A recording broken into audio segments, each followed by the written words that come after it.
Rule number 2, treat yourself like someone you are responsible for helping. I mean, it seems pretty clear to me what this means. Yeah, well, that's an investigation into why people don't treat themselves well. And the thing is that, you know, human beings are self-conscious. And we know about our limitations and we know about our weaknesses. And so we can have contempt for human beings in general because, you know, we're just flawed and breakable and all of that. But we know ourselves better than we know everyone else. And so unless you're narcissistic, and some people are, then you have a very acute sense of how you're not up to scratch on many of the dimensions along which you could be evaluated, even by yourself. And so that leads naturally to a sort of self-contemptuous attitude.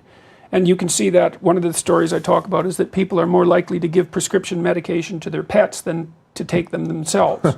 Right, you know. So even in the United States, because we're pretty over-medicated here. Even in the United States, wow. people will get the prescriptions, but they won't take the pills. Anyways, the idea there is, it's sort of a variation that I learned from Carl Jung on treat other people as you would like to be treated. It's you reverse that. It's like, imagine someone that you treat well, that you love, then try to treat yourself that way. You got to detach from yourself a bit. You got to think, okay, well, I'm a person among other people, and I deserve at least as much respect as a person among other people, and I should be trying to help myself across time. And instead of being self-contemptuous and self-destructive, I need to take care of myself as if I'm potentially valuable, and to lay out my life that way. And so that's what that chapter is about. And it's hard for people, you know. They don't take care of themselves as well as they should. And I don't mean, you know, take care of yourself. I mean, that isn't what I mean. It's like, it's not a moralistic attack.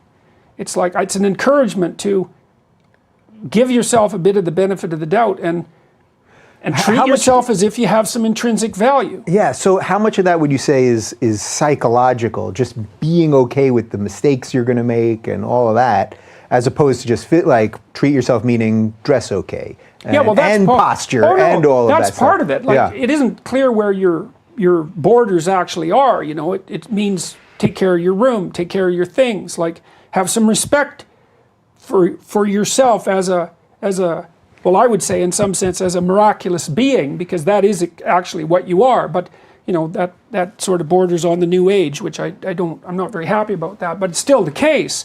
It's like there is a lot of potential within you, and there's many things that you can do, and you're necessary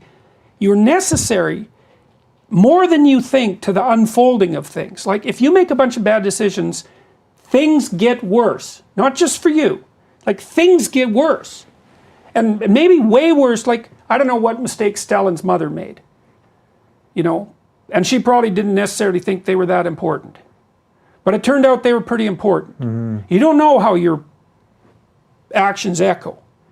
And so it matters what you do. And so part of what you do is you want to treat yourself as if what you do matters. And so you want to have some respect for yourself and some fear of yourself. That's also that. And so that's what that chapter's about. Yeah.